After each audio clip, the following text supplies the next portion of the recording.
we reconnected, became roommates. Well, he invited me to her grandfather, he ran to go stuff. I had no idea who her grandfather was. And I called my dad, said, They were given tickets. And changes. so all these years we were enemies and friends and roommates for like a year. Yeah. I didn't even know if her grandfather was. That was a cute. Good afternoons. We have this You know, freshman in huge. college, but- Good afternoon.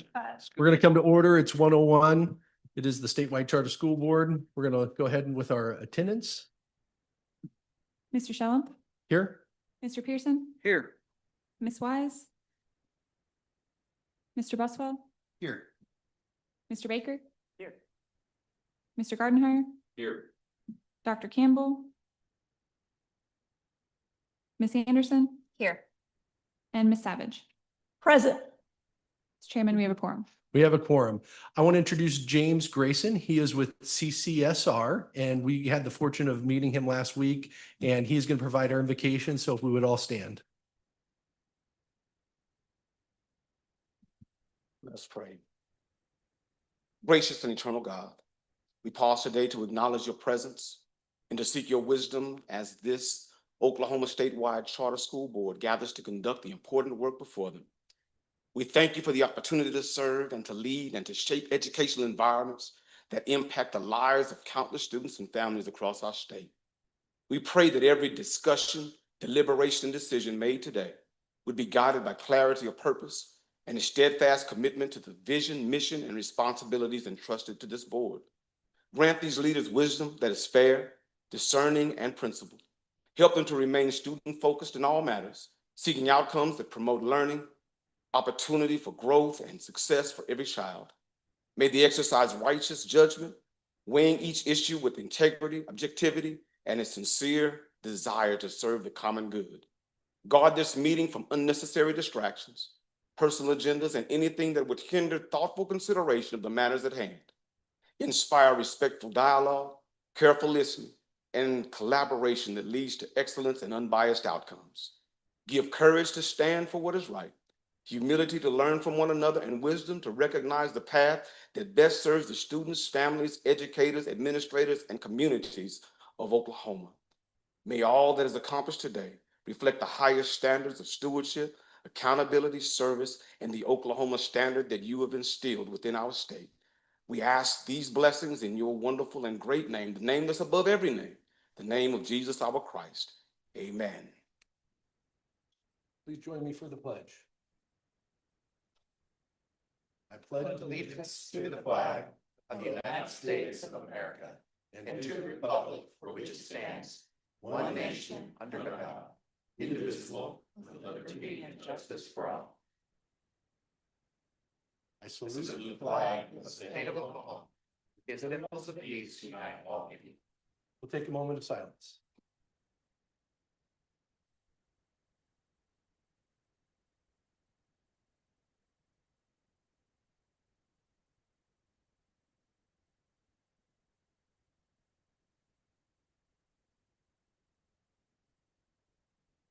All right, we'll get started.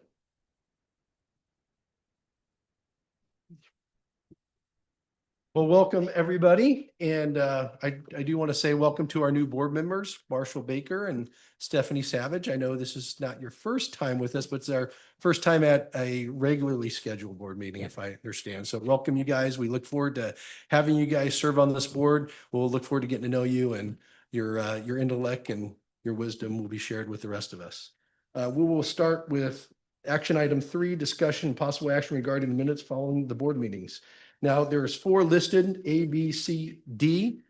The chair can entertain a motion to approve all the minutes as presented, or if there's some objection by a board member, we can separate which one out that we want to consider for change. So the chair will consider a motion to approve all board minutes as presented in your packet. Move that we accept all minutes as presented. Second. Call for a vote. Dr. Campbell, Mr. Pearson, Yes. Ms. Anderson, Yes. Mr. Gardenhire, Yes. Ms. Wise, Mr. Shellum, Yes. Mr. Baker, Abstain. Mr. Buswell, Yes. Ms. Savage. Abstain, and this was from the meeting I was not at last time, correct? Correct. If you would like to separate action item April 29th, you can, or you can just abstain. Okay, abstain. The motion carries. Motion carries. All minutes were passed. Item 4, Chairman's opening comments. I wanted to share with you guys a synapse or a little video here. We're going to play it in just a sec, but I wanted to recognize it was D-Day on Saturday. It was the 82nd anniversary of the invasion to France. And I want to give you what at then General Eisenhower's take on this is the message he was sending to his troops. So, and then we will engage there. Soldiers, sailors, and airmen of the Allied Expeditionary Force, you are about to embark upon the great crusade toward which we have striven these many months. The eyes of the world are upon you. The hopes and prayers of liberty-loving people everywhere march with you. In company with our brave allies and brothers in arms on other fronts, you will bring about the destruction of the German war machine, the elimination of Nazi tyranny over the oppressed peoples of Europe, and security for ourselves in a free world. Your task will not be an easy one. Your enemy is well-trained, well-equipped, and battle-hardened. He will fight savagely. But this is the year 1944. Much has happened since the Nazi triumphs of 1940-41.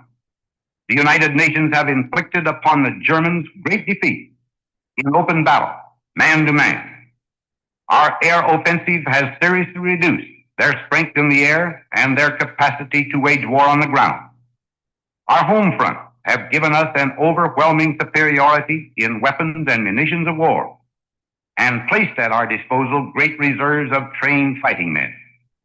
The tide has turned. The free men of the world are marching together to victory. I have full confidence in your courage, devotion to duty, and skill in battle. We will accept nothing less than full victory. Good luck, and let us all beseech the blessing of Almighty God upon this great and noble undertaking. I wanted to have him or us share in this is that we need to not forget of what the magnitude of that day was. 160,000 troops were sent into the beaches of Normandy, 23,000 paratroopers, 12,000 aircraft, 6,900 naval vessels, the largest ever attack force put in the history of mankind. And if we had not embraced that day, we could be living in a very different world and fighting for what is right, freedom, truth, justice. The alternative was not acceptable to us. The price that was paid, 4,400 soldiers died that day on those beaches. I get the chills just thinking about it. These young men, most of them boys, most of them maybe not even graduated high school, the people we oversee making the sacrifice so we can have the freedoms we have here today. So I am very thankful for those. If we see a veteran, please thank them. But it also helps me understand that the task that's before us as a board, there's plenty of people who want to throw off education. We are in the fight. We need to embrace the battle, that we will not give up, that we will take our message to the Capitol. We will take our message to the parents, to the students. There have been things that have happened over the last couple of years that have shaped our board. We're thankful for our new board members, but we are going to press on and we are going to do what's right for the students of Oklahoma. We want every student to do well. We want not just this charter movement. We want every public school student, every private school student to have the opportunities. And I believe we can accomplish what we need to do in pushing excellence. When we look at our mission, which is before us, striving for excellence in academic outcomes, we will do that. And even though our mission might be to this, our vision is greater. And I appreciate all the work of our board members. We will press on. So I wanted to recognize D-Day. Very powerful. Got to see the movie Pressure this weekend. If you guys hadn't seen that, I would encourage you to go see it. It's excellent, but important for us to remember, and also remember the the battle that we're in. We'll keep going. That's it. I think we have some public comments. Someone to sign up. Yes, we do. Rachel Brainerd.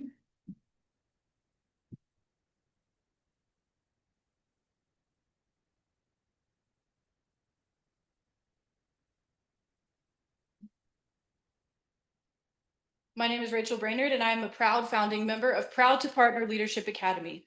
Today, you will appoint a closing officer for PTPLA. In a few months, the school will be gone. The agenda item will be complete, the case will be closed, the files will be archived, and many of you will move on to the next issue before this board.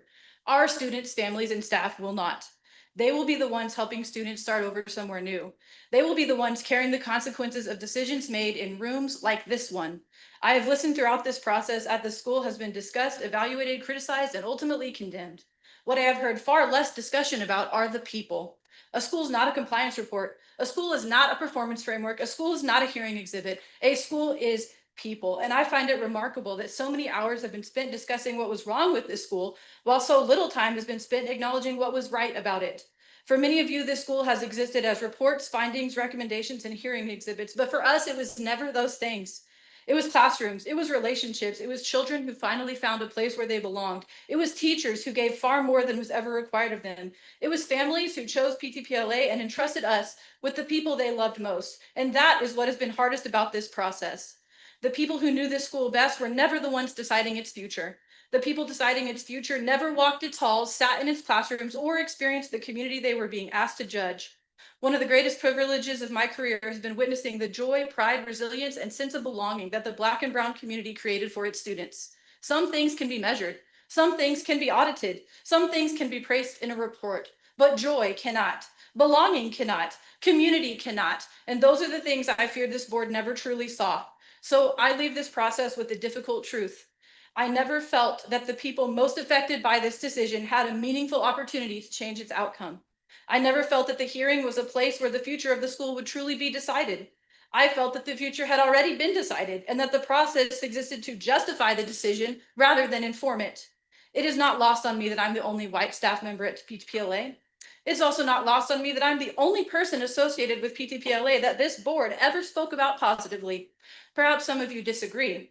But if so many people can walk away from a process believing that the outcome was predetermined, then that should concern every one of us, because public trust is not built when people agree with every decision. Public trust is built when people believe they were genuinely heard before a decision was made. So today, I ask each of you to consider a simple question. What responsibility comes with making a decision about a community you never truly knew? You have the authority to close this school, but authority and accountability are not the same thing. Authority is granted by law. Accountability is earned in the judgment of the people who must live with the consequences of your decisions. Long after this meeting ends, our students, our families, and our community will still be living with what happened here. And long after this agenda is forgotten, history will answer a different question. Not whether you have the authority to close this school, but whether you were right to do so. Thank you. Is there anybody else? Nope. Okay. All right, moving on. Item 6, board spotlight, known Oklahoma charter school expansion for existing charter schools, fiscal year 27 to 2029.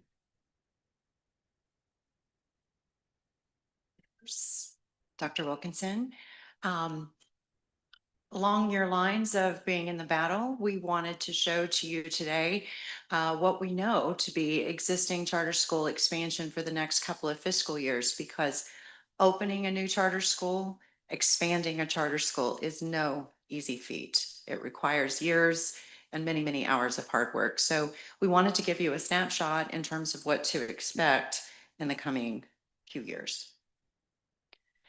This was all kind of precipitated, and I know some of you were able to read the news article in 74 Million about how Oklahoma's student performance is declining, but charter schools are an exception. And when Dr. Wilkinson and I were working with the reporter who did that story, he was asking about market share and what do you think about in terms of expansion, what's likely to happen. So that kind of precipitated us reaching out to the Charter School Association, some other charter authorizers, as well as some heads of schools to get a snapshot, if you will, of what we could expect for the next couple of years. And some good news about 74 Million. They're going to be doing some more features on Oklahoma charter schools in the coming weeks. So I think we're going to be seeing more from them. So this is what we know in terms of market share right now. Our annual report is current as of the most publicly available information from the Department of Education. So we know through the 24-25 school year that our charter schools had a little over 8% of the market share of all publicly educated students. We don't know yet about 25-26, but we know about schools that opened and expanded those years. We know about 26-27 in terms of who opened and expanded those years. So it's a reasonable conclusion to make based upon that and what we know is getting ready to happen this school year, that an estimated 1 out of every 10 students in Oklahoma is going to be educated by an Oklahoma charter school. This is what we know about the school year that's going to begin in August. The Academy of Blanchard will be opening. I think I saw Ren here. Yes, there he is in the back. Ren indicated to us that's going to represent 330 new charter seats in Blanchard. The Academy of Okmulgee is going to be expanding to grade 10. Santa Fe South, El Camino is expanding to the tune of 175 new charter seats. John Rex in Oklahoma City is expanding classrooms, and they're going to be opening up their doors to 60 more new charter students. Thrive Point will be opening, and according to their application, they are anticipating 500 students. And P3 Urban Montessori in Oklahoma City will be opening, and that will be 40 new charter seats in year 1. So just with what we know with these individuals, we're going to be looking at over 1,100 new charter seats just in a couple of months. And then in 27-28, that's going to be a really big year as well. John Rex High School is going to open in Oklahoma City. That's going to open for 100 students in year 1, but I talked to Patrick Duffy, their superintendent, and they're expecting a lot more from high school in the ensuing years. Harding Charter Prep is going to be opening a new elementary school for 270 new students in year 1, but when they are at capacity, and they expect to be so very quickly in the ensuing years, they will be at 540. Tulsa Honor Academy in elementary is going to be opening in elementary, 160 new charter seats, 510 when they're at capacity. Academy of Blanchard will be expanding to grade 10. Academy in Okmulgee will be expanding to grade 11. Santa Fe South is going to be opening elementary number 7 for 350 new kids. Puentes y Puertes in Oklahoma City, which is going to be authorized by they are authorized by Putnam City Public Schools, will be opening to 160 new students in year 1. Tempo Montessori Charter will be opening 150. Southwest Academy Charter in Moore, 160 new seats. And the Academy of Canadian County will be opening for 300 new charter students. That is nearly 1,700 new charter students in 27-28, and that's just what we know right now. 28-29 is still taking shape. We anticipate, based upon the number of people who have attended JC's new charter training, that we're going to be receiving more applications this year. We anticipate other authorizers will as well. That would probably translate to openings in 28-29. Santa Fe South Crossroads is already got a planned expansion that year. And John Rex just secured a deal for a new facility in Oklahoma City. Patrick told me that's not going to be a separate site, but he anticipates that's going to increase capacity in elementary and middle school, which will feed into their high school, which could increase the size of that district considerably in 3 to 4 years. So that's what we know now. As we get more information in the coming months and years, we're going to bring this information to you. And I do believe that Emily made sure that you all had the full copy of the 74 million story so you could read that over. And as we get more features from them, we'll make sure and get that to you. So that is all. Thank you very much. Yeah. Exciting, lots of seats coming our way. All right, item 7, presentation and possible discussion regarding the statewide charter school board working groups. Jared, budget. No report at this time. Okay, thank you. Communications, Nothing to report right now. governance, No report, no report. Horizons Digitally Enhanced Campus. no report. No report. Okay, moving on. Item 8, administration. 8A, action, review, discussion, and possible action regarding the performance frameworks for the following charter schools and virtual charter schools. Skylar is going to come present for us.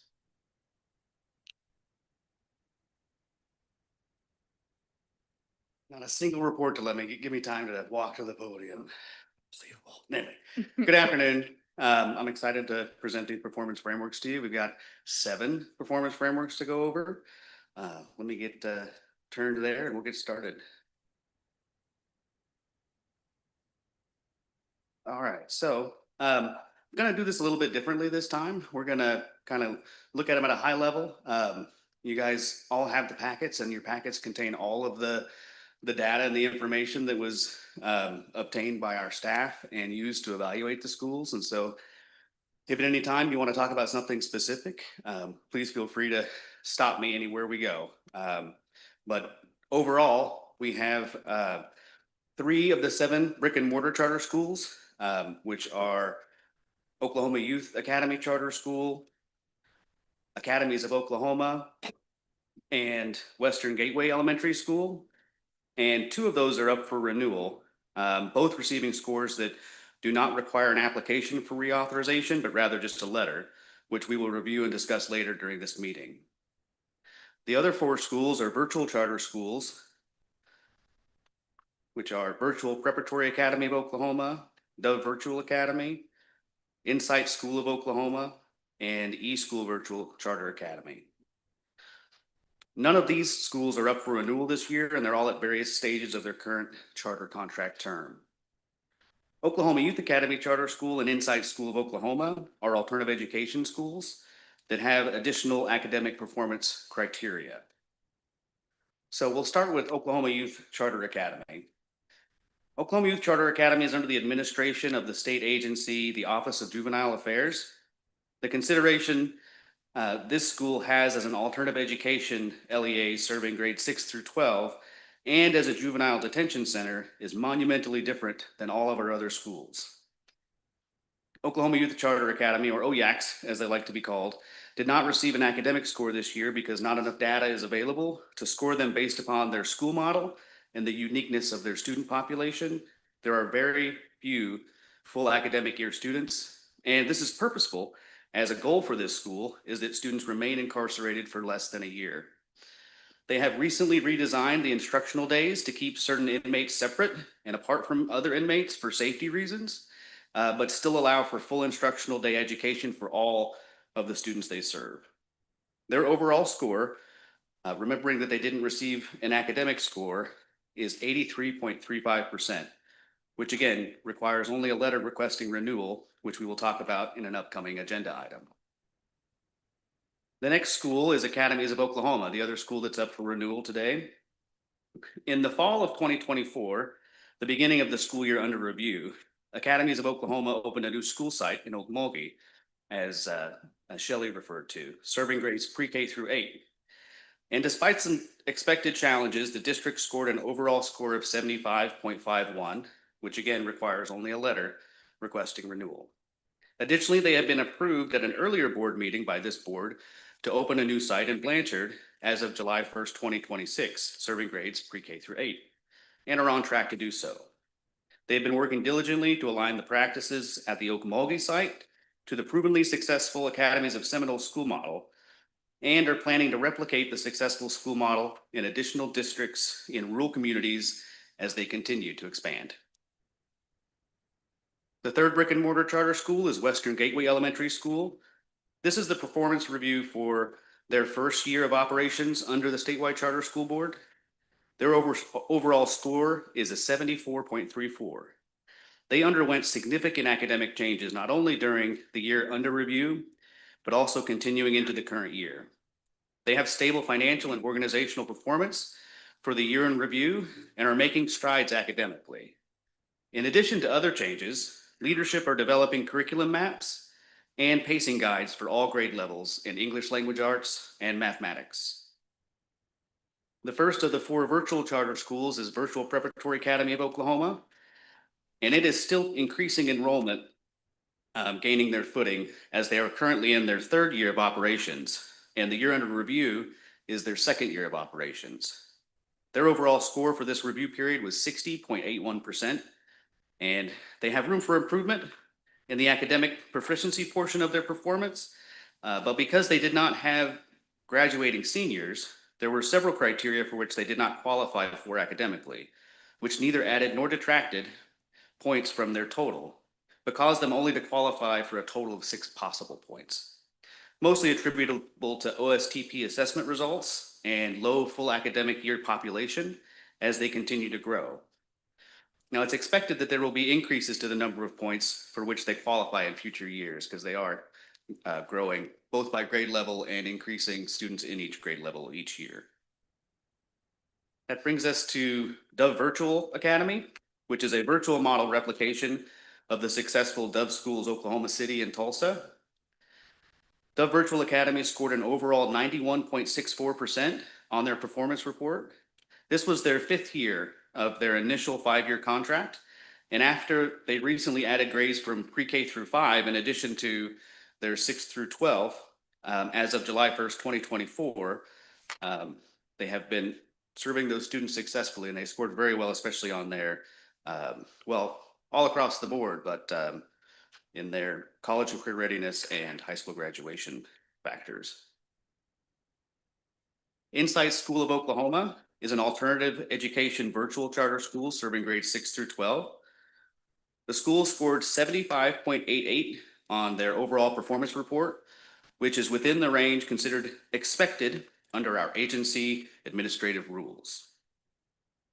Lastly, eSchool Virtual Charter Academy has undergone organizational leadership changes earlier this year, the school year after the year under review. So the current performance framework report was under prior leadership.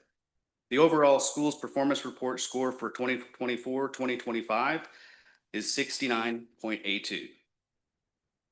So I realize that's kind of a high level overview, and I rifled through it pretty quick. So any questions you have, let me know. I think we do have questions. At least I have questions. Great. I want to open it up for the board to ask questions because obviously the performance framework is something I think all reviewed in preparation for this meeting. So I want to open up the board members to ask anything that they would like. There's some things that I think are significant concern, some things that we should be very proud of, the progress that some schools are making, but board members, I'll let. While you are thinking, I would like to just point out these 2 or 3 things. One, I do appreciate that there are 2 schools up there who have struggled and who voluntarily made leadership changes. They took that very seriously. They're not to get the right interim leadership in there so that they're able to do the right search for the next superintendent. I appreciate that. Also want to do a shout out to Dove Virtual Academy. They just graduated 24 students. Of those 24, 23 are moving forward with either a post-secondary certification program or to college in STEM related programs because Dove is very much a STEM school. And that 24th student is going to college with a sociology degree. So I congratulations to them for that high level of achievement. I won't say anything about Academies of Oklahoma because I think Mr. Hawthorne is going to do that in his presentation as they look for your approval for renewal for the next few years. But, and of course, Oklahoma Youth Academy is very different in nature. You know, one of the guiding principles for a charter school is that you have open enrollment, and certainly they're not a school with open enrollment. So they're in their own separate category.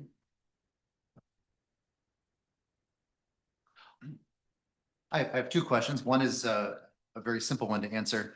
Does the weighting in these reports reflect the changes we recently made, or is it because this is a prior year reporting, this is reflecting the prior weighting that we used to have as far as academics versus financial and organizational? Great question. It's using the prior year weights. Okay, thank you. And for our new board members, just so you're aware, we voted to change our weighting to put academic performance at 60% and the 2 other categories at 20% each. We said, hey, if we're let's focus on our purpose. So let's give greater work percentage of our performance to what they're supposed to be accomplishing. So just so that you're informed. I think my concerns were on some of the virtual schools, just the lack of performance, I would say, that's being measured. And I know that there's some some challenges that have been met there. My question is, I don't know if you guys are questioning this as a staff. What is the engagement? Because typically, we've heard showing up half the battle. And obviously some of these virtual schools, that might be some of the challenge. And I don't know how that is being weighed, if the kids are showing up, doing the work, and if that is the challenge, or is it the lack of performance, right? I don't know. So these are the questions that I have that are going, what's causing these scores to be as low as they are? Absolutely, great question, and that's something that we want to know too. We're getting to this point where we have great year-over-year data, and we don't know the reasons yet. And this is going to lead us to do a root cause analysis. This report is a diagnostic, not an autopsy, and so we're going to use this to be able to connect with our schools and say, hey, there's some areas that clearly your school stands to improve upon. And so when JC goes out to those schools and says, hey, let's figure this out, let's do this root cause analysis, hopefully that's when we're going to find out, is it student engagement? Is it instruction? Is it some combination thereof? Well, I would say, let's hope there's not an autopsy. We just went through the termination of a contract, right? And so let's use this diagnostic tool. My question is, are these questions even being asked when our staff is going out and saying, why is it this way? Well, so let me weigh in here for just a minute, because there are really two schools of thought. What we're asked in statute to examine is student attendance. But those of us in education know that there is very much a difference between student attendance and engagement. And certainly you have to get the student there. They have to be in attendance, but then are they really focused? Are they really intent on their studies and the things that they're doing? So engagement itself is not included, but attendance certainly is. Yeah, so I've also heard, on the online during COVID, apparently the programs were created for people who were working online, that you can put it just to make sure the mouse was moving because they're being monitored by their employers. My question is, are we doing things so that students can't do that? And are they learning versus just a program being run to show that they're interacting? I'm not saying that's happening. I wouldn't, I'm seeing virtual charter school leaders heads nodding, and just from my conversations with them, I know that they have safeguards in place, and they have family, I'm going to get the name wrong, but family engagement coordinators who reach out and they monitor the activity, not only logins, but, course completion, and they check in if, the student hasn't been online for a while. So I don't know exactly the nuts and bolts of all those things, but I do know that they have policies in place to ensure that their students are not only logging in, but engaging, and that their learning coach or their parents aren't the ones completing the work, because that's a whole nother level of a situation where, if the kid isn't doing the work, then that's a concern too. But they have ways to ensure that the student is doing the work as well. Right. I did have a conversation just this morning with the e-school interim superintendent, and the same topic came up, and she was actually the one that was discussing with me this idea of in attendance, or are they engaged? And so I do know that at least that school is looking closely at how do we get our kids not just to turn on the computer and slide the mouse, but to be engaged in what they're studying. Skylar, a quick question. So I know that our office staff are regularly keeping tabs on the academic processes of each school that we're authorizing. Over the months, we've heard presentations on how we keep track of curricula, how the teachers are trained, and all these different methods that are used uniquely at each school.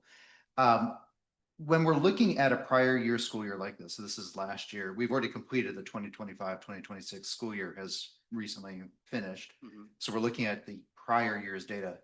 Could you tell me what month, I know it's many months after the school year completes, but what month does this information, the academic information, come available to you as a staff member?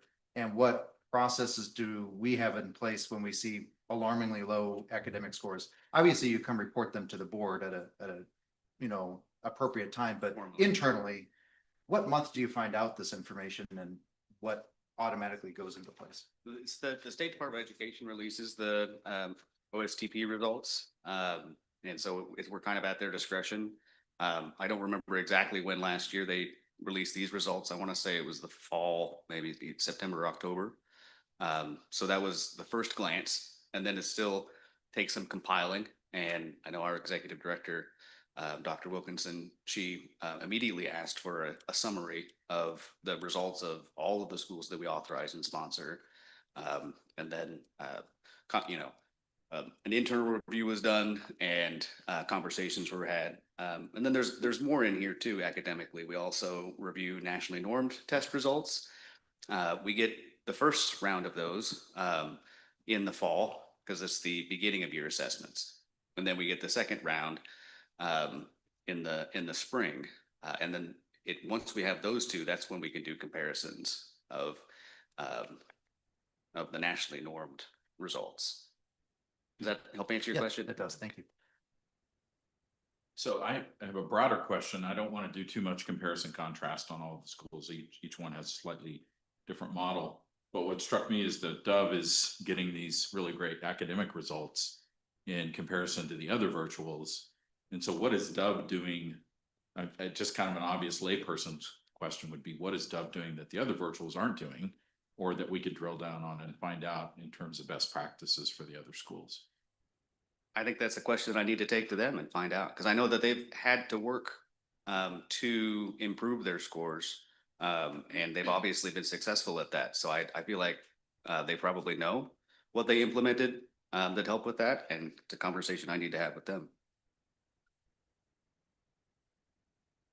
As a new board member, I think I would just share that I'm wondering where I found myself needing more context. So as a 20-year educator, somebody that taught in the charter, has helped with authorizing in other states, I needed more context. I need to know, who are they serving? Growth is really important to me. And so I'm curious on some of these that had for me what seemed to be kind of alarming performance compared to their district that they sit in. I would love to know more context. So you might could provide some color on that. And just in terms of, if their performance is low, but they've experienced great growth and they're serving a group of students and they're serving them well and growing them, but yet not proficient, that's very different than just consistent non-proficiency. So I'm curious if you could speak to that, like in analyzing these frameworks, I'm just curious of the school makeup, the model. So where would I go to understand? There are so many NAs and the 3 asterisks, lack of numbers. And so I see an academic score that shows up on the rubric, but then there's really not a whole lot of academic data to know where that score came from. So could you help me understand, like when we have a score, but there's a whole lot of NA or insufficient numbers to report, how is that score updated? It's a great question. And it's most likely that you're looking at a school that's quite small, or possibly an alternative education school that doesn't have very many full academic year students. And so we do have can't remember exactly, sample size, essentially. And so if there's not at least 10 full academic year students in a grade level for math or English, then they get an NA.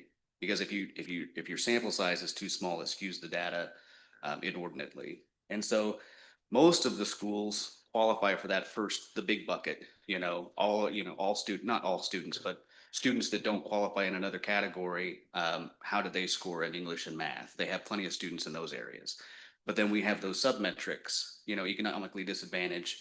Most of our schools are big enough that they qualify there. But as you get down further into special education and then even further into 3, like students who have been at the school for 3 full academic years, some of our larger schools only have a few grade levels that have had students there for 3 full academic years. And it is something that we're exploring. It's definitely something that we've acknowledged, especially as we've expanded from only reviewing or only authorizing and sponsoring virtual charter schools. And now we have a plethora of different schools between the brick and mortars, and then every brick and mortar has their own specific model. And so while we do think that there's value in our current performance framework, and we've worked hard to make sure that it's robust and accurate, we also acknowledge that there's always room for improvement. To your other point about the year-over-year growth, this particular year's performance framework does not allow the most opportunity for the schools for year-over-year growth.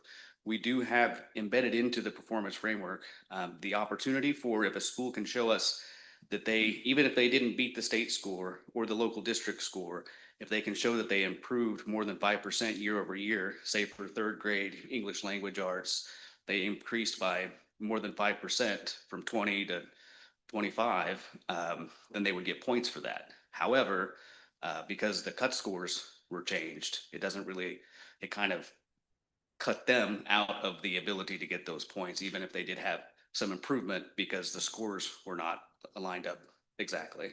And is there an opportunity for these schools to demonstrate or to present NWEA growth scores or other diagnostic assessments to support? Sometimes the state scores are a little hard to interpret. Is there a way for them to present other evidence from accredited assessments to build the story to understand the growth?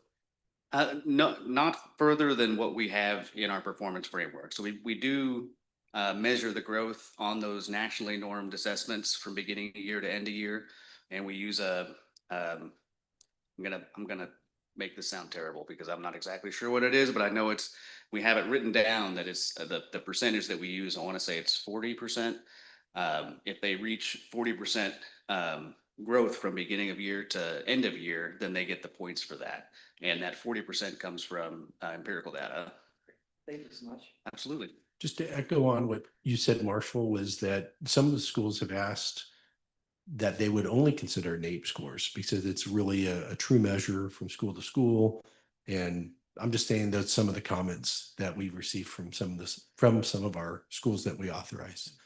I do want to give a shout out to Western Gateway. A couple weeks ago, I met with their chair, Blair Humphreys, and we had I think a very good conversation. And I think if you look at the performance report, they're moving in the right direction. One of the things he had said is, as we've been now coming up on 2 years in our relationship with them, he says, working with your board and your staff has not necessarily been easy.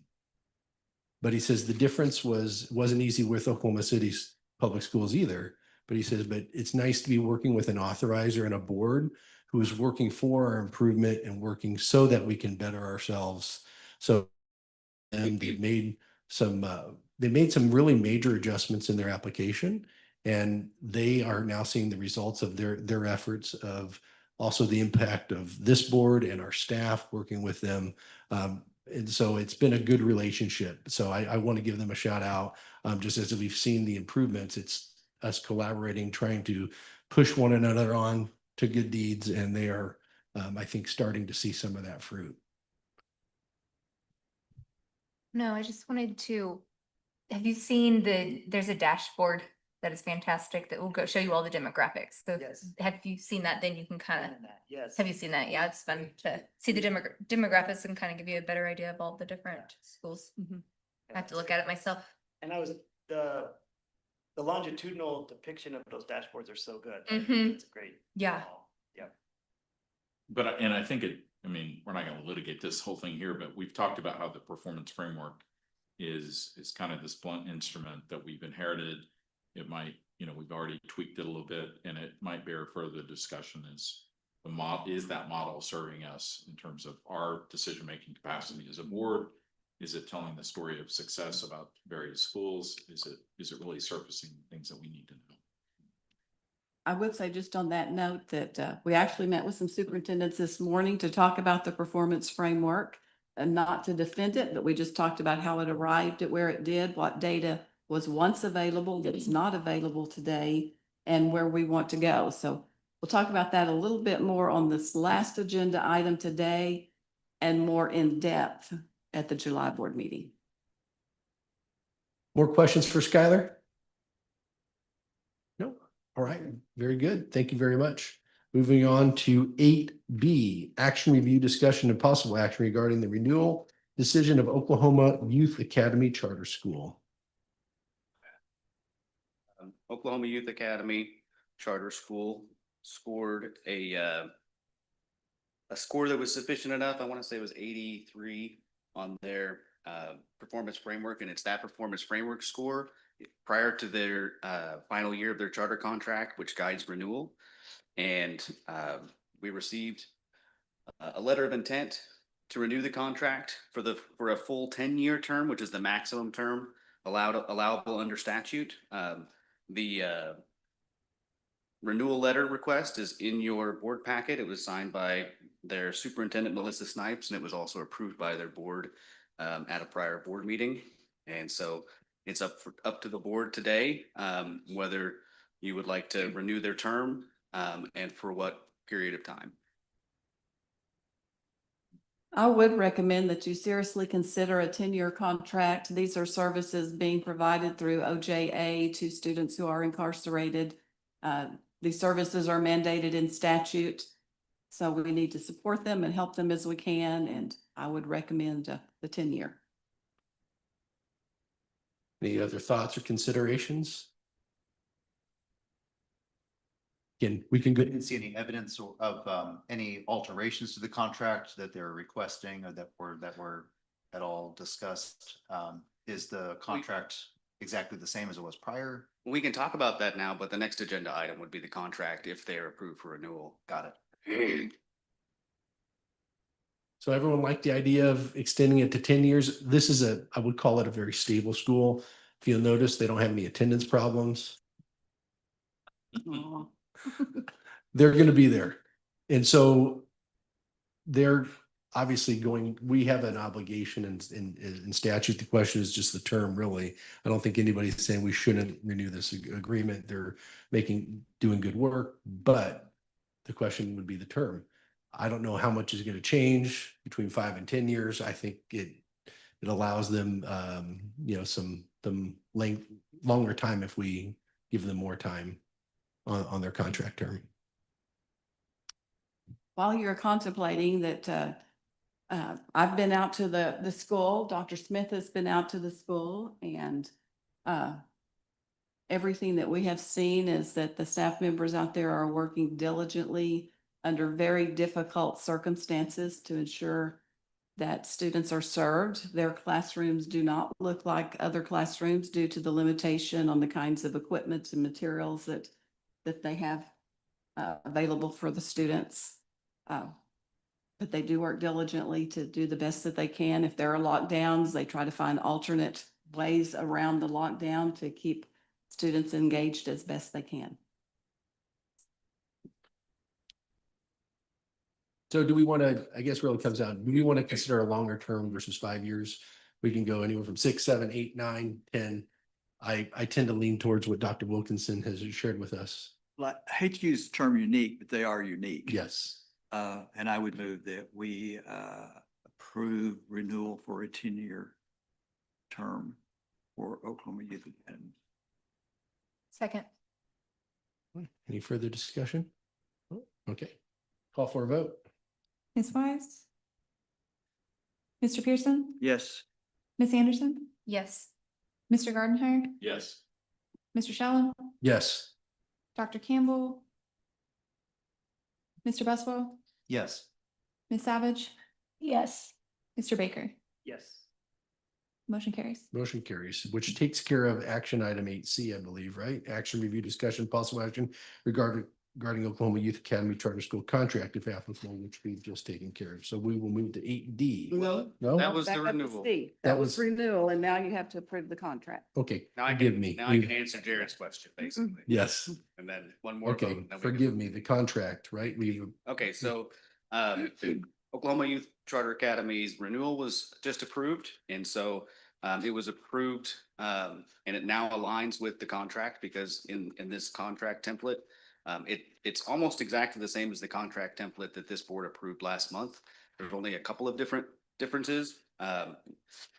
One are those areas where you just have to plug in the information, their school name, when they were approved, and so it says they were approved for renewal today for a 10-year term, and then on page 3 of 19, it specifies for grades 6 through 12. So that's unique to their specific contract. And then if you go to page 13 or 12, there's only one other change or two other changes that were made there. They had asked that, and you don't see it in your packet. You only see 8.5.1, and that's actually, yeah. But in our template, we have two other provisions, 8.5.2 and 8.5.3. And they're about plans for improvement if you show a multi-year decline in academic performance. And that the board reserves the right to pursue school closure if the plan isn't followed. But again, as we were talking about, it just doesn't really make sense for that kind of a school because they don't have students that are there long enough for us to track academic performance and growth to then put them on a plan. And we certainly don't statutorily have the authority to close them, to my understanding. So it made sense. It was the recommendation from their attorneys that we remove those two provisions. And our general counsel was okay with that, as we were agency staff. And the only other tweak was to 8.8.1 and 8.8.3 regarding the specific, and that's on page 13, regarding the specifics of tuition and fees and verification of residency, to say that they shall be equally and open rather than to all students in a district or all students across the state like a virtual charter school, equally and open to youth in the custody or supervision of OJA. And likewise in 8.8.3, it kind of restates the same thing. And those are the only other changes. All right, so if we could consider a motion to approve the contract with the stipulations that Skylar Lesnia has provided and the changes suggested that we would accept from their counsel. I so move. Second. Further discussion? Call for a vote. Ms. Wise? Mr. Pearson? Yes. Ms. Anderson? Yes. Mr. Gardenhire? Yes. Mr. Shellam? Yes. Dr. Campbell? Mr. Buswell? Yes. Ms. Savage? Yes. Mr. Baker? Yes. Motion carries. Motion carries. 8D, action review, discussion, possible action regarding the renewal decision for Academies of Oklahoma. Yes, sir. Okay, so this is the second school up for renewal today, and Academies of Oklahoma Superintendent Ren Hawthorne submitted a letter of intent to renew the contract for a 10-year term. Again, the maximum allowable under statute. Additionally, this letter requests approval of an additional site, a fourth site in Canadian County, Oklahoma. You may have remembered Shelley referring to that in the spotlight. So before we bring it to the board to discuss term and approval of a site, Ren has actually provided us with a PowerPoint that he wanted to share with you today. And you guys will be glad to see it and can ask him any questions.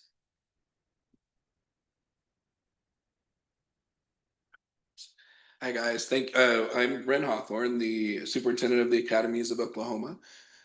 You have given me lots of opportunities to come and tell you about our school, so I'm not going to go into depth about the school, just a few highlights about our last year that I wanted to share with you as you're thinking about our renewal. You've heard our vision before, but our vision really is to create a world where opportunity matches potential. And we believe in rural Oklahoma, there's lots of potential out there, but there's not a lot of opportunities for some of our students. So we really are trying to expand into rural parts of the state to help match give more opportunities to those students. Here's a brief overview of our history. We opened in 2018 with the School of the Academy of Seminole. We then expanded in 2024 as we were joining this board with the Academies of Okmulgee. You voted to allow us to have a new site in Blanchard, which I'll share what's going on with that shortly. That opens in the fall, not very long. In a few months, we'll open that campus. And we're also requesting today for approval of a new site in the Academy of Canadian County. We have requested as soon as 2027, but we do have a green lighting process that I'll share with you that our board takes very seriously. We're really looking for quality over quantity. So there's a lot of things that we'll meet to make sure that we would open in 2027, potentially could be 2028. And we've received a lot of federal funding with the support of this board and the approval in the future to open an additional well, 3 sites after the Academy of Blanchard. And I'll share a little bit about those federal monies and grant opportunities that we have received. I can't see this, so I'm going to step out here a little bit. A couple of updates. We have received over $11.4 billion this past year. Can you guys hear me? Yes. $11.4 million this past year in grant support. Just to put this in context, our budget's about $7 million, so this has been a huge opportunity. Are you able to speak in the mic? We're kind of Yeah. concerned with people who may not, who might be doing online. Okay, Or awesome. exporting.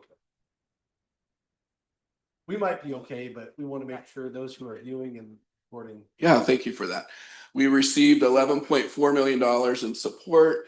I was just mentioning that to put that in perspective, our budget's about $7 million a year. So this is huge for our organization. We were one of around 30 charter schools in the nation that received the CSP CMO award this year, which is really it's transformational for our organization. That CSP CMO is to support growth at our Seminole site. So we're doing a lot of things in Seminole to grow our original site. And it's also supporting the additional 3 schools with approval from this board. Today, again, we're only seeking Canadian County, but it will support those schools once and if approved for us to grow in the future. The Charter School Growth Fund is a huge national organization that examines charter schools. I think it's maybe 5% of charter schools are in their portfolio. They've been with us over the last year and a half. It's a very extensive due diligence process. So they've done lots of visits. They look under the hood. They've been looking at our finances, our planning. They also actually support you with financial support, but also with a lot of other support in terms of connecting you with people who can help in your growth plan. They have funded us for Okmulgee, Blanchard, and the 3 other sites after this. The previous slide shows that if we were to get to our 6 sites by the end of the decade, we're hoping to serve around 2,000 students in rural Oklahoma. And then lastly, we have received, startup grants from the Walton Family Foundation for Okmulgee and Blanchard, and we'll continue to apply for those as we open our new sites as well.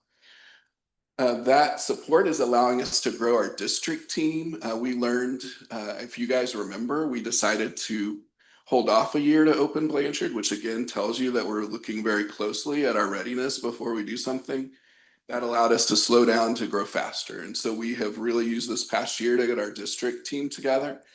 We have brought in a new COO, CFO, who's helping us with our financial planning. She is in the middle right now of working on our 5-year forecasts. We also brought in a new CAO, Chief Academic Officer, who is really helping us as we're looking at this replication to make sure that we're bringing our initial site in Seminole to the new sites that we're joining as well. A couple of other things. These are our days cash on hand. We put a goal to get to 47 this past year, the year before, or 45, and we did hit that goal at 47. And then 60 days cash on hand were projected to close at the end of this fiscal year, which for a growing organization was a hefty goal. And we're happy that we believe we'll be reaching that at the close of this fiscal year. We have 2 construction projects that are going on, one in Seminole. So Seminole has gotten by with leasing our facilities, but we've started a construction project there in Blanchard as well. We've gotten through the architectural phase of that, and we'll be starting construction this fall at both of those sites. I'll show you a quick mock-up of what our school is looking like. I don't think we've shared that with anybody yet. We have also developed a head of school fellowship. This is part of that CSP CMO award. It's let us bring somebody in this year to be with us over this next year as they're doing the planning for Canadian County. Again, that's with your approval today. We did a statewide search, and we actually had some national applicants for that as well. And that will just allow us to do some really good planning efforts as we're looking at our next school site. We have continued success in our life planning model. I'll show a little bit of data, but we historically, over our time, 35% of our students graduate with an associate's degree. That's unheard of. and 60% graduate with at least 1 year of college. That's debt-free. We pay for everything that's not waived by the state, including their fees. We help them with their textbooks. We do tutoring. We set them up to make sure they're successful with that associate's degree. So we're changing kind of the landscape and the percentages of all the counties we're in terms of associate degree attainment in those counties. We have our largest ever enrollment last year, and again this year. We doubled our enrollment last year. It looks like we'll double it again this next year, with over 900 students that we expect. Blanchard, as I mentioned, is opening this fall. We're at full capacity, 100%. And we have about 150 kids on our wait list in Blanchard, which again, we're very excited about. Okmulgee is also full at 100% with a pretty hefty wait list in Okmulgee as well. Yes. Yeah, I think you kind of answered, but I wanted to get some clarity. As we looked at your performance framework, I interpreted some of the scores that were lower might have been from growing pains. Is that? Thank you for asking that question. And we were talking about this morning. I think by looking at a longer term, like potentially 10 years, it gives us the opportunities to go in those communities that need us the most. And if you have a performance framework that's looking year to year, it takes some time to get in and make some differences. If you look at the community of Okmulgee, you look at their school system, only 3% are proficient. So we went into a community that none of their students are performing proficiently. So for us to get to 30% or 35%, what you're seeing is actually after year one. So we're behind, we're only entering our second year. So we knew that those scores would come down, but our data shows that when students are with us for 3 years, we start seeing differences. Well, and also, as Mr. Baker had said, context. Yes. Thank you for that. And so we're excited about our enrollment as well. I said I wasn't going to do a long presentation. I'm almost finished here, so I'll wrap up with just a couple of slides. Maybe. Where am I pointing at over there? If you can, maybe you can. Okay. There's a mock-up of what we're hoping that our site looks like in Seminole. We're still making some adjustments to that. It's a 25,000 square foot facility that will house our pre-K through 12. We also have a few other buildings on site already. That's in partnership with the American Legion in Seminole, and that's where our site is located. It's a very similar look for what we're doing in our Blanchard site as well. We're growing so fast that we can't keep up with buildings, so we bring in temporary buildings. So Blanchard has a full set of temporary buildings that will move to the next site as we're putting in permanent facilities at the sites that we're moving to. As I mentioned, our life planning is what we feel is the heart of our school. We start really in 9th grade with a kickoff, and our students learn about what they want to do. They take Strength Finders assessments. They start planning what that's going to mean and what kind of education that they need. As I mentioned, we have here 35% of our graduates finishing associate's degrees. The state average for that is 8%. Actually, sorry, 1%. And then we also have, that's messed up, but it's over 17% times the state average for our students. Only 13% of our students stopped at a high school diploma. The next two slides I just wanted to share the heart of it because you miss it a lot. I wanted to share a couple of students, but I don't think I got the presentation to you in time to get through FERPA. But in your packets, you'll see a couple of our students. So I'll just tell you about them rather than show it. We have our first Ivy League graduate acceptance to MIT. So I think there are 7 or 8 in the full state that are headed off to MIT. This student came to my office a few years ago during the start of his life planning process and said, Mr. Hawthorne, I don't know about this whole college thing. I can see that I can get through associate's degree because you guys are going to help me. But what happens year 3 and 4? Like, I don't know that I'll have the money or the time to actually finish it. So I want to do a technology program as well. So he finished his technology degree at a local technology center in engineering, so he would be able to go into the workforce if he needed to. All that's changed in the last couple of years, getting a full scholarship to MIT. So his entire life trajectory, as well as his family's, has really changed significantly.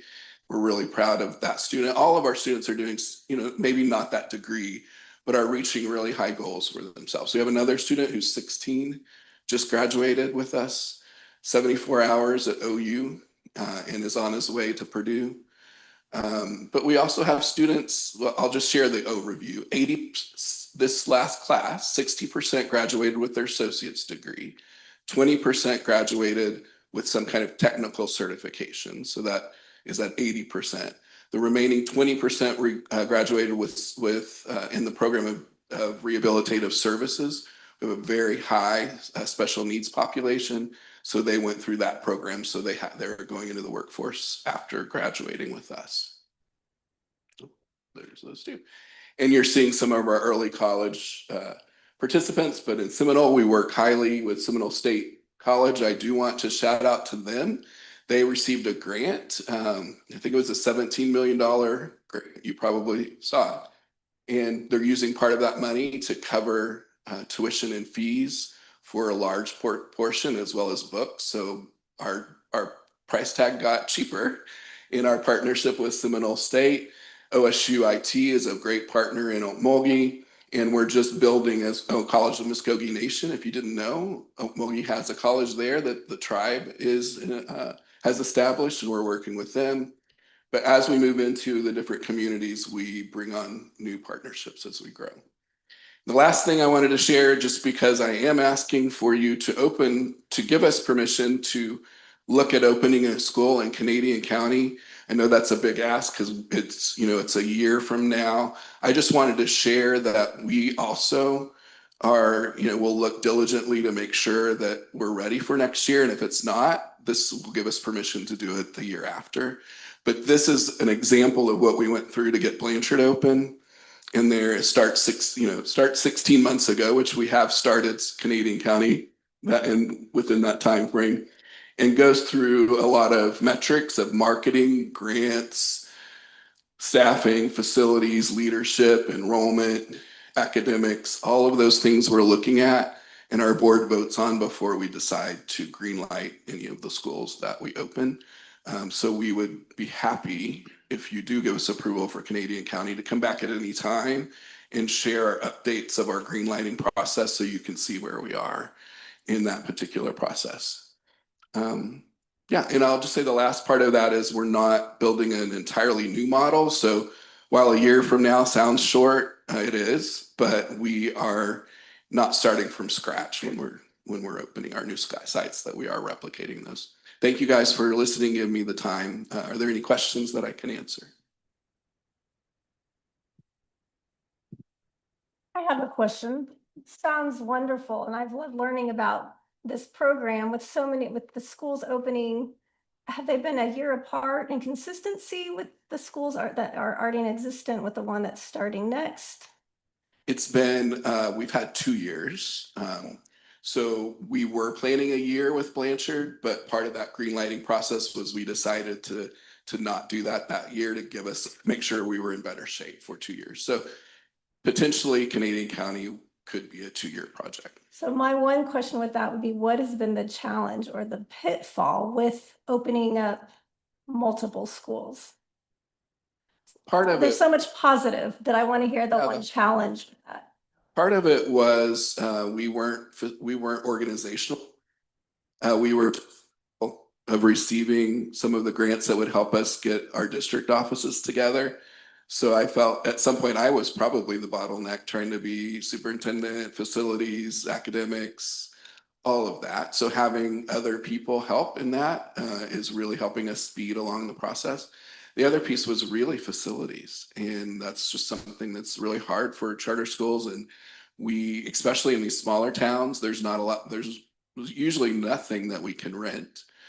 So we've solved that by purchasing some really good portable sites that we're bringing in. When I say portable, it's not your old school. These are really nice, hallways and all of that to serve temporarily as we're getting our facilities together. But in terms of enrollment, talent, leadership, teachers, those old things have been, when you're going into a new place that's kind of seeking something new and they've not had choice, we really see a lot of people who are interested in that.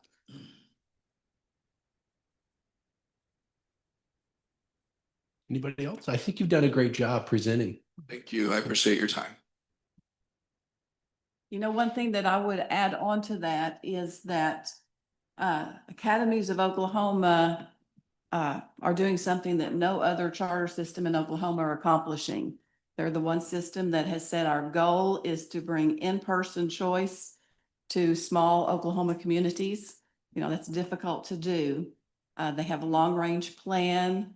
I do appreciate, and one example I think that we can give is when you asked what was been the challenge, one thing that Dr. Smith found when she did their academic audit a few months ago is that replicating the great work they're doing in Seminole to Okmulgee was a huge challenge. And one thing they quickly did was they did bring on staff and academic specialists. Their what is it? Their chief academic officer, yeah, to be able to ensure that they have someone really at the forefront looking at just academics as they grow their schools. I would highly recommend that the board consider a 10-year contract for them, because if they have this vision to bring multiple schools to multiple Oklahoma small towns, then they're going to have some stability in that process. And I think the one thing that this board can do for them is to give them a 10-year contract that helps with that stability. As we've discussed, I think with other board members, I'm definitely an advocate for longer term contracts, but with those longer term contracts, a little bit more accountability, like in year 5 with audits. So I'm an advocate for 15-year contracts. I know, Damon, you and I have spent some time in this, because if we can give them a long track record, when we look at the biggest hurdle is facilities. Most banks are going to look at the length of term for a tenant to occupy a piece of real estate. If I go to the bank and say, hey, I would like to build this building, they're like, who's gonna occupy that? Well, I've got 15-year leases that are signed. It's a lot easier than a 5-year tenant, considering they might amortize it over 25 years. So I'm an advocate, but I would also like to see that, hey, we're wanting to, and Ren, I don't think we've spent some time talking about this, but would see where we have not just a performance framework, but more an in-depth kind of audit saying, hey, let's give you a long-term contract, but we just want to make sure we're kind of toeing the line and everything's where it needs to be. At least that's my thoughts on things. I just want to offer some perspective, because I was present at the creation of Seminole, and there were a lot of people who were skeptical that it could be done. And now it's an extremely successful school. And this growing network, in my view, has the right team in place for the sustainability of it, for the right trajectory. You heard Ren say, you know, he made decisions to slow down when it was appropriate. We've seen other schools where missteps occurred because they didn't slow down. And so I think this is a very mature organization that continues to grow and mature. The other thing I'll say is it's not just doing something special in Oklahoma. This is actually nationally a special thing. It received some attention for having done something many people thought was less desirable, which was to go into rural America and make a difference and offer families choice. And they've received national attention for that. And in fact, this week in the 74, you guys got a story from the 74 from Chad Alderman. There's another piece on the 74 about the Academy of Seminole right now. So I think it's the kind of thing that we want to plant a flag on, and really is already a success story. So I'm expecting great things. I would also agree, Chairman, that in the right circumstance, a 15-year contract would be appropriate. So we would have to do some legislative work, because right now statute doesn't agree. It says a maximum of 10. Yep, I agree. We can move towards that. You know, it's not D-Day. Yeah. Right. We're gonna. So I would say when I look at you know, this kind of 5-year review, my thought is going, okay, reviewing their mission, making sure they're aligned. Again, I think they're doing that continually. That's what I would say. Hey, long-term contract, we just want to make sure that we're getting a little bit more review process in year 5 or something. That's my thoughts. Again, other thoughts from board members of how do we, I'm willing to give more, but I would like to also say, hey, can we just make sure we're hitting the target? I agree with that. I like the target spot. Is there a particular kind of special 5-year audit you have in mind that goes above and beyond what we normally do? No, I think what I'm referencing is primarily in my mind when we went to Arizona, looking at long-term contracts, or saying, hey, listen, it's not just a renewal of the application. It's similar, but it's saying, are we hitting the targets of what our mission is? Is there things that we need to adjust? The school's bringing that forward for review to the staff of their agency. Again, it's not necessarily we need the board's approval again to keep going, but that they're basically taking their own initiative to course correct, that we're giving them more freedom, but they're reviewing, or staff's reviewing, giving us a report of that, not just a performance framework of what's happening. I think, I'm not gonna put words in your mouth, but I think what you're saying is, we're gonna give them this additional runway. And in exchange, we want like a proactive feedback loop where we expect there to be an open line of communication. And it's not just, here's your renewal for 10 years and we'll see you in a decade. Yeah. It's more of an ongoing relationship, and we want that ongoing relationship with these schools. Yeah, I think you're hitting the nail on the head. That's exactly what I'm thinking. Yeah, but as I'm thinking about wording a motion, I'm not hearing that there's a need to put any specific verbiage in that motion to ensure that that happens, because that's our norm. Right. I guess my question, day one, is if, you see sometimes there can be charter organizations that are very successful, and leadership is a key point in that. So then there are times where, like, let's just say, I'm not saying for this situation at all, but let's just say in 20 years, you give a 15-year contract, and then a really high-level leader moves on to work for the CSP program. Yep. And then that charter starts to falter.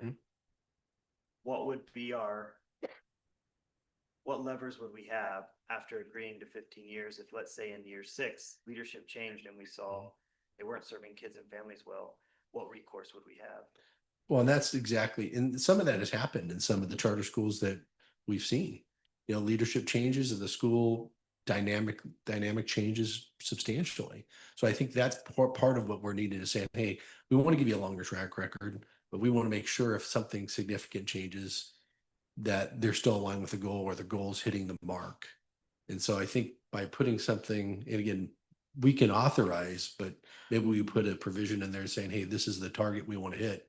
And I'm asking the board to come up with some stuff as well, or brainstorm, especially Mr. Pearson. I can see those gears turning, because you've prepared lots of contracts as you've I would refer back to our administrative rules, because we currently have a framework of how we deal with situations that you address, sir. But I'm not aware of whether or not we need to modify or add to the current administrative rules to accommodate what we're discussing currently. And Currently in place, there's the tiered oversight plan. There are provisions for plans for improvement. There are steps, if those plans aren't met, for movement forward, ultimately with school closure, should things not turn around.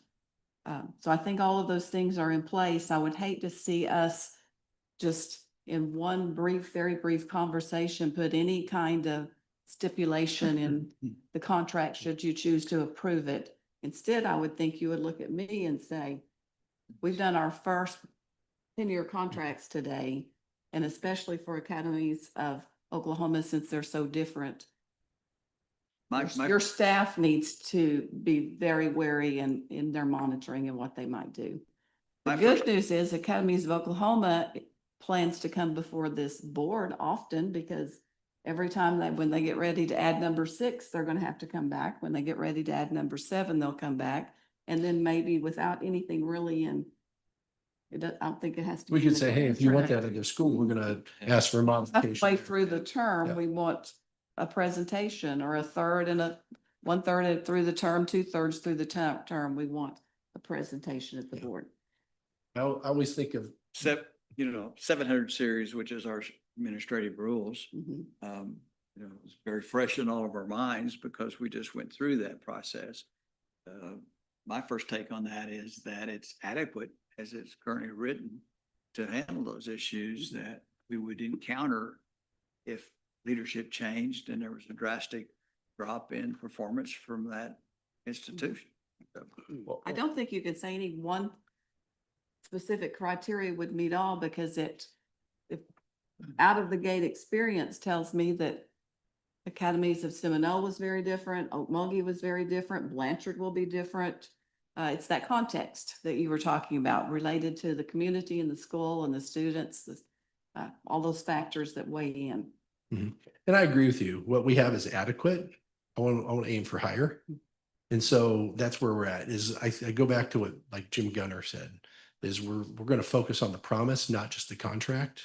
And so really it's about the alignment. And I think with the team we have, our staff and the team that they have, it's very easy to say, yeah, let's jump into a 10-year contract and do that. We feel good today. The issue is going, how do we aim for the program that we're going to have for the statewide charter school board, other schools that come before us? I want us to be thinking about that. That's the intent of what I'm trying to bring, is that we're not thinking about just today, not just with them, but other schools as well. And we want to have a continuous improvement model and just say, well, it's adequate. I don't think we need to just sit on it's adequate. So I agree with you, it's adequate. I want us to continue to move. Well, that begs the question, our current administrative rules, we had to go before the legislative Mhm. body to get approval on those, correct? Correct. So we wanted to modify those, we would have to wait for the 61st Correct. legislative session. Yep. In order for those to be modified to enhance those. I agree with you. That's why I'm starting the thought process now, not Okay. going, hey, let's think about it when it gets here. So, you guys are smart people. We have a great board. And if we can think about, hey, we've discussed it, we're in an open meeting, we're all here. We got some smart people here. We got great schools. That's why I'm trying to think about that. And I think we're all having the same intent. Well, and I might just remind the board that, earlier we had the other school that was up for renewal today, and then we had their contract. For Academies of Oklahoma, today is only their renewal. And so really, the only thing that's being considered is their term and whether the board would like to approve an additional site in that renewal. And then presumably at our next board meeting or an upcoming board meeting, then we'll have the contract. And so it's possible that more discussions could take place at that time. Sure. Yeah. Last week, as we were having those conversations with Mr. Hawthorne, we realized that to bring a contract today, given that they're asking for a 10-year contract and they're asking for an additional site, that we needed to only have you consider what you're willing to do and renewal, and then bring the contract back after there's been time to develop it appropriately. I would say we're going to start with something. Let's start with the 10. Let's just don't jump to the 15. I'm a little nervous about the 15. We can't. It's against statute. We're not doing that. Because of legislation. I'm just saying, hey, this is the target I'd like to have. Because I think if we look at the charter, I couldn't if I wanted to. no, we can't. Yeah, I'm just trying to plant that seed, thinking down the road, going, okay, as we look at the entire environment, I would love to continue to see us cultivate to make it a much more friendly environment, long-term, healthy schools, financially, organizationally, all that. And there are states that do 15 Mhm. years because it gives those schools the trajectory and it puts them in a position to be able to go get loans and facilities, and Yep. all of these other issues. So, Yeah. well, if I want the discussion to continue, I don't want to cut anything off, but I was prepared to make a motion. Yeah, please do. I would move that we authorize the renewal at 10 years, and that we also approve the expansion plan into Canadian County For Academies of Oklahoma. or Academies of Oklahoma. Second. All right. Any May I further? make a discussion? Yeah, we can. discussion point. So I'm excited about, the possibility of opening up another site. I'm concerned about the fact of the issue of a site approval not being on the agenda. Well, I'm thinking about, I think it might be wise to separate the We can issues separate. and at a future meeting, receive a Point of presentation. discussion, but where it was school part of does their that. submission. Is that correct? Yeah, you read the It letter. was submitted in the letter, so Yeah. it's in the letter. Yeah. I just see the agenda item, like, we're approving, Right. we're opening the door to renewal, but we're not approving the letter. But I Yeah, guess we we can can make changes approving to the letter. renewal, we approve they're moving forward with the Canadian. So I may be County. splitting hairs, but I just want to make sure it's Yeah, not. It's okay. meeting You're action, good always agenda splitting items. hairs. That's what you're for. That's what everybody does. It's okay. You're a smart guy. It's okay to Sure. bring that up. I'm happy to value amend the that. motion, but Well, I think it probably unless- covers it. Yeah, When council council. had a problem, I would like to see, I'm recommending that it's both a 10-year term and to approve the additional site. And unless you think there's a legal reason not to, if you would consider it in that form so that we can bring you the right contract next month. Mhm. Well, I think you could, but I do also think there's a point to be made there that if it were challenged later, is it specific enough to include that in there? So perhaps the cleanest way would be just do the 10-year today, put it on the agenda next time for a supplement or for, to add in there and then do it then, just to avoid any difficulties. So just so I understand, they did present us today with their plan to open the Canadian County site. We're not able to consider that at this meeting, or I think maybe a Jared's separate point motion? is, yeah. I won't say you couldn't because it is kind of part of the overall package. It's just if you look at specifically at the agenda item, I see. it specifically says renewal. So that seems like perhaps that's an additional thing you're adding on there. Yeah, arguably, I'm just saying, if someone were to challenge it, their argument would be that, well, I didn't know you were going to discuss that because it wasn't on your agenda, or I would have come and opposed it. Chances are that's not going to happen, but I would advise the cleanest way would be just do the renewal today and then any additional things, perhaps put them on a later agenda. See, you get council agrees with you. It's Then all I would amend my motion to only be authorized or approved today that the 10-year renewal. Before you can do that, there is a motion on the floor. Do you rescind? I'm rescinding that. Do you rescind your first motion? Okay, so, Rescind the okay, second. okay, there you go. Let's start again. Make a new motion. Curse of the late 18th century Enlightenment is with us with Robert's Rules of Order. Yes, I will rescind that motion. And I'll make a new motion that we approve the 10-year renewal for Academies of Oklahoma. Now I'll second that again. Very good. Further discussion? Okay, call for a vote. Ms. Wise, Mr. Pearson, Yes. Ms. Anderson, Yes. Mr. Gardenhire, Yes. Mr. Shalom, Yes. Dr. Campbell, Mr. Buswell, Yes. Ms. Savage, Yes. Mr. Baker. Yes. Motion carries. Motion carries. Congratulations. All right, moving on to 8E, action review, discussion, and possible action regarding the appointment of a closing officer for Proud to Partner Leadership Academy.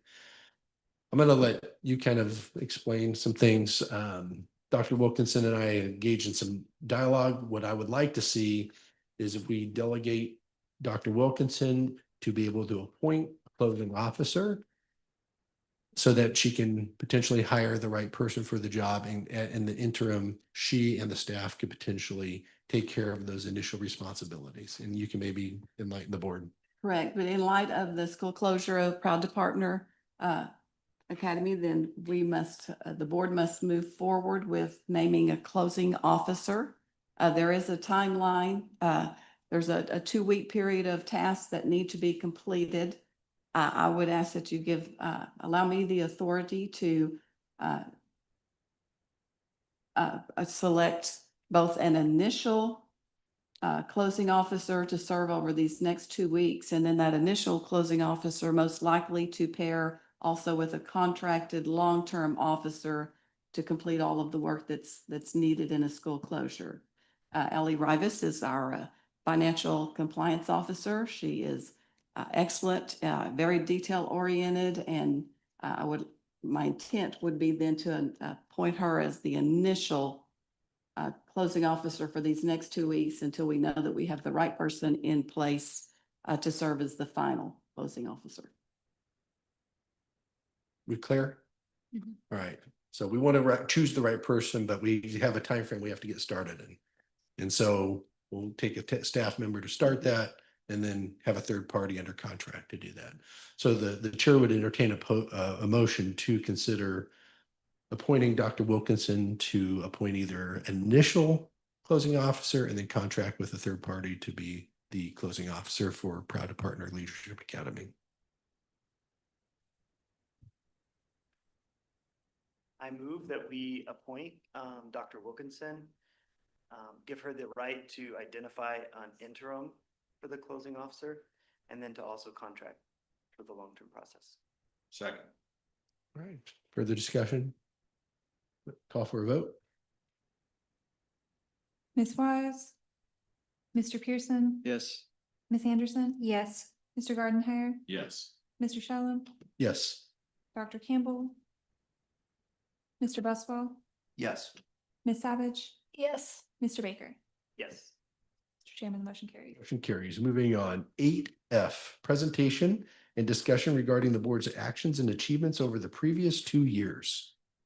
Well, today we conclude 2 years of work having been put in place on July 1 of 2024. We've complete 2 years, and I thought it appropriate today to reflect back on some of the accomplishments of those 2 years.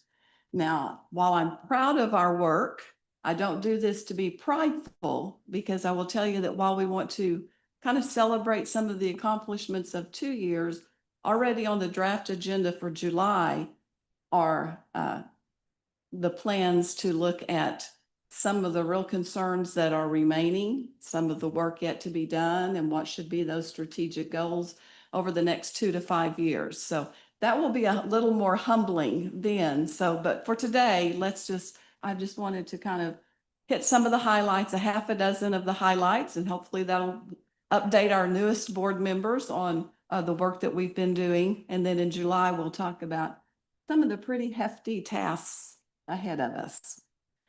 So first, I just wanted to say that, in those very first months of this board, we asked Dr. James Gunner, he's the CEO, founder, president of the National Charter School Institute, to come provide us with some training, to provide us with some guidance as we embarked on this newer journey. And one of the things that he said on that day is that you need to build your lighthouse. And he said, you need to have a lighthouse in place before the storm comes. It doesn't serve you nearly as well if you try to wait until after. And the storm always comes. That's not necessarily a bad thing. It could be growth. It could be new initiative, new responsibilities, and it could be crisis. And so he said, you need to get a team in place that will be ready for what's coming. So that's what we did. And you might remember that last month it was State Employee Recognition Month in May, and I wanted to introduce our staff. And because of the length of the meeting, the nature of the meeting, I pushed that. So the first thing that we did was we built our lighthouse. And that lighthouse is sitting at the tables right back here. That lighthouse is sitting right over here next to Mr. Shellum. So I just want to quickly introduce you to the team that works every day on your behalf. And the first one is Lucretia Smith. I won't make you stand up, but at least, raise your hand high so that they could see. Lucretia is the backbone of the agency. Make no mind about it. She is our operations officer, and every initiative that comes out of our office in Division 1 or Division 2, she touches in some way, whether it would be through her management of our finances, human resources, IT, policies, reporting, training, the list goes on. Ms. Schmidt is an OSU graduate. She holds multiple credentials but specifically, she is a credentialed state employee, certified business official. So she keeps us on the straight and narrow. She makes sure that we can not only just do what we need to do in the agency, but that we can do it legally. And one thing that is unique about her is that, most business officials, here's the rule, you have to follow the rule, you have to do this. And they don't always bring a creative mind to that, but she is always willing to sit down and say, we're going to follow those rules, we're going to follow those policies, but help us find the way to ensure that we can do what we need to do. So we appreciate her and the work that she does every day. Shelley Hickman is our communications officer. She manages all of the communications and PR, and she does it with grace and elegance. I mean, that's always what comes to mind when I think about Lucretia. She's just very elegant in how she does her work. Shelley. Yes. Lucretia's elegant too, but now I'm talking about Shelley. Thank you. Shelley's PR skills, her attention to detail, thought processes have worked to our advantage. I will admit that PR is not my strength. So having Shelley join our staff has been a game changer. And I will tell you that without her, many of the initiatives that have come from the agency would not have happened. An example would be the interactive visualization that's now part of our annual charter school report. The conference, I will admit that I thought the board may have lost its mind when it said in that first year, let's have an Oklahoma Charter School Conference. When you see board, And- you mean the chair. Yeah, well, and I could see Ben LePack and I could see David and all saying the same thing. And you said, and let's have it in 4 months. And let's have it with no budgeted funds. And that would not have happened without Ms. Hickman. It certainly wouldn't have happened at the level that it did. So we appreciate everything that she does every day. While Lucretia and Shelley and I serve the full agency, we have 2 divisions. So over here on one side of our house is Division 1, and that's everything that's related to full-time choice. That's our charter schools. Then we have Division 2 on the other side of the house, and that's our Horizon program that is related to part-time choice. You can stay in your local community school or your charter school, whatever it might be, but you also have access to other online learning opportunities. Skylar Lusnia, that you've heard from today, is the director of the Charter School Performance, or Division 1. He first came to us as our financial compliance officer. He is a CPA. He is a certified internal auditor. Actually, the state auditor worked with me because I had never hired a CPA before. And I said, I'm not even sure what questions to ask them. And so Auditor Bird helped with that process. And she said, and wouldn't it be nice if you could get one that's also a certified internal auditor? So when I hired him, I said, if you want this job, then you need to do this thing. And we'll support you through that process. I did not know that it was like multiple classes and multiple tests, but he got there and we're all the better for it. The best thing that Director Leslie has is 4 compliance officers on that team. So we have Dr. J.C. Smith, who is our academic compliance officer, a seasoned educator. She has walked the walk that all of these school leaders have walked before. She understands curriculum, instruction. She understands the challenges that come from just running a school every day, day after day, through the months. She's responsible for academic oversights in that particular section of the performance framework. She coordinates all of our training opportunities. One thing that this board took on that the previous board did not have is that we're responsible for the new applicant training. We're responsible for authorizer training. We're not responsible for, but we do it anyway, and that's governing board training. We know that our charter school governing boards need a lot of assistance in that way. So she coordinates all of those trainings, make sure that they're qualified for CEUs, all the work that goes with those responsibilities. Ellie Rivas is our agency's financial compliance officer. She has a bachelor's and a master's degree in business administration from Southern Nazarene University. Are you raising your hand? Sort of. She is very attentive to detail. She can look at a set of documents and she finds the patterns in them. The quality of her work is just tremendous, but she's a valued skill set for our office.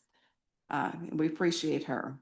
Mary Gracie is our organizational compliance officer and special projects coordinator. Could you take a job that had that, So she has these routine tasks that she does that's related to the compliance of our schools and managing in our epicenter system, those kinds of things. But then when there's a special project that needs to happen, we go to her for that skill set. And our newest member, valued member, is Emily Whitworth. She has a bachelor's degree and she is a certified paralegal, and her skill set has been incredible in these few months that she's been in the office. And of course, her most important job is to serve as your board secretary.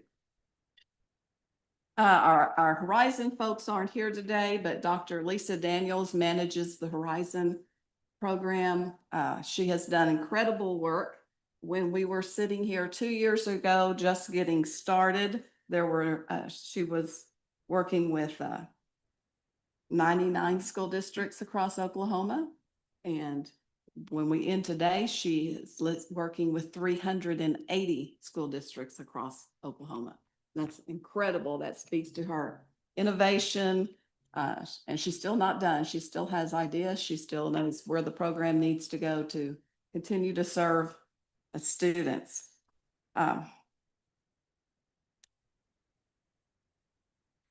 Jill Bowman was hired this year as an assistant director of that program. If anything had happened to Lisa, I'm not sure what we would have done with Horizon. So we knew we needed to layer staff in that department to be ready.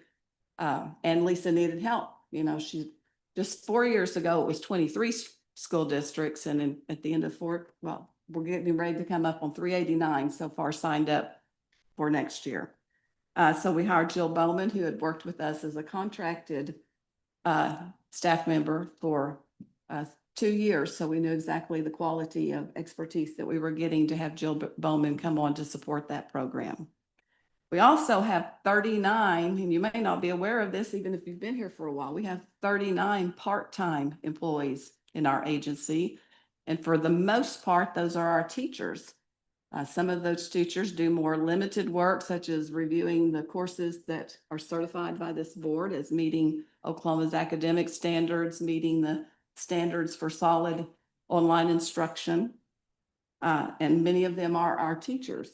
And they're the teachers out there every day that are teaching our AP courses, or they are, some of the classes that we've stood up when we found small districts couldn't get the math teacher hired or the science or the foreign language hired. And we actually stood up courses over that school year for them.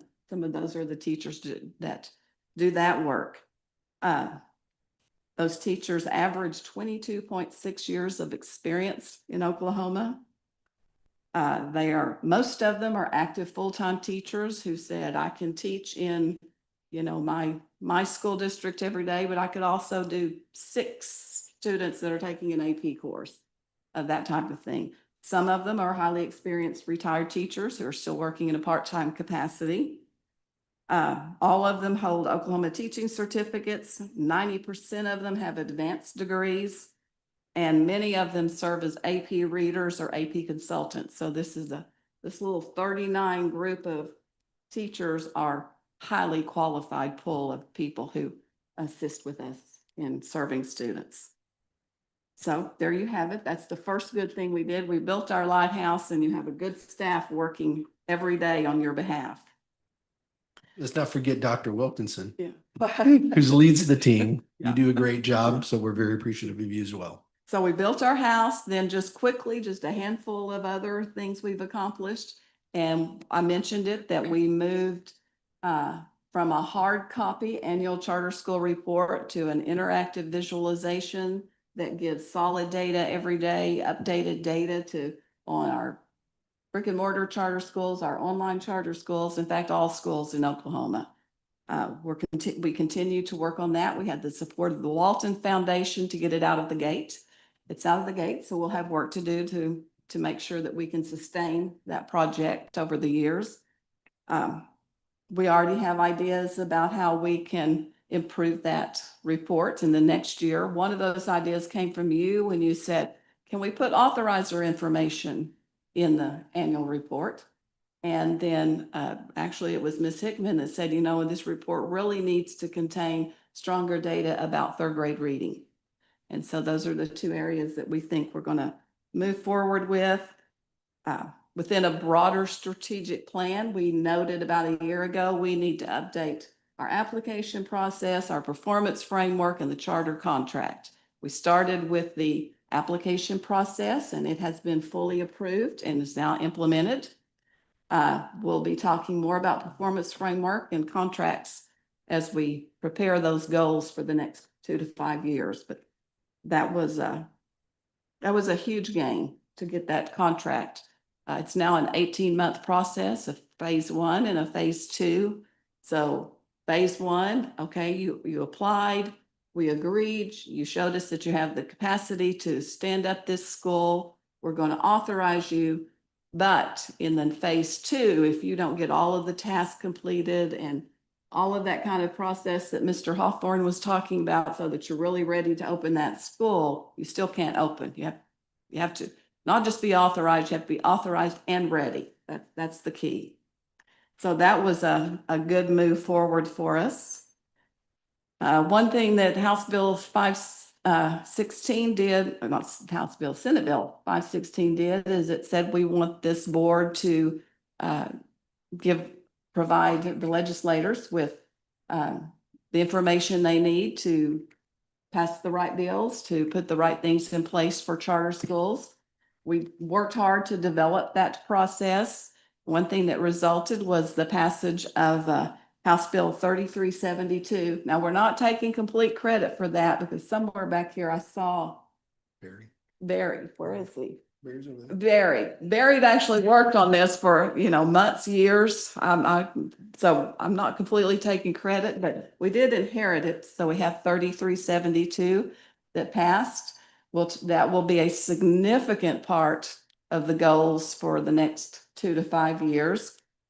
And that is a two-part program that puts in place a revolving fund for schools to be able to access facilities, and a bond credit program that will also give access for facilities.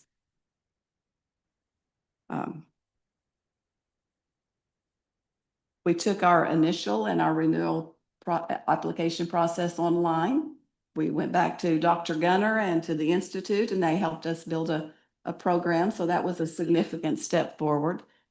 It did not come without pain, and we appreciate those two applicants that were the first ones out of the gate, Southwest Academy and Tempo, as they used the system for the first time. And so we continue to work to get all the bugs out of that program, but that was still an excellent step forward for us. Training responsibilities, the charter school conference, twice annual new applicant training, monthly governing board members trainings online, just a variety of training opportunities that we've put in place is a huge step forward. Horizon's done a great job with their growth, and this past year they saved local school districts more than $4 million because we purchased those online products and services through a consortium, getting the best price and ancillary services for those districts. So that's a huge accomplishment. So that's just a snippet. We've been working hard. There's a lot of hard work ahead. So get ready for July's next step. Is the $4 million discussion. in savings, is that just 1 year or is that cumulative? That is 1 year. Wonderful. That was this past year. Remember, we give them a Costco card and then a pass to get the education too. There's two parts of Horizons. That's how I go to the Capitol and explain it. If you want to be part of the consortium, you get the discounts. If you're not part of the consortium, you don't get the discounts. So these school districts save a lot, especially these smaller rural districts have access to top tier education and to be able to get the discounts. So the program more than pays for itself. Yes. It's kind of a no-brainer. And we're thankful that they gave us our supplemental funding and approved it for next year as well. I think, to echo what you've said, we've covered a lot of ground. Many of us have been part of that. We initially were in, I'll say in the frying pan with some controversial topics. I believe the board acted in good faith. We are going to continue to fight for school choice. We've pushed some new applicants to where they're better. We've seen some of the results already. But this board is an active board, and we are pushing, and I think we're making a difference, not just for charters, but for even regular public schools, private schools. And I know that everyone has the intent to improve for all students in Oklahoma. So I thank you for your work, and onward and up for the next year and the next couple of years. Just a spoiler alert, but think about this. What I think are the big three topics that we have to address quickly, competently, is that we need a complete overhaul of the performance framework and its accompanying performance report, because that's really a two-part piece. You get an annual performance framework, and then 2 years prior to the expiration of your charter contract, you get a performance report. That needs a complete overhaul. The Horizon Research Center is critical for the continued success. We have gathered a lot of data, qualitative, quantitative.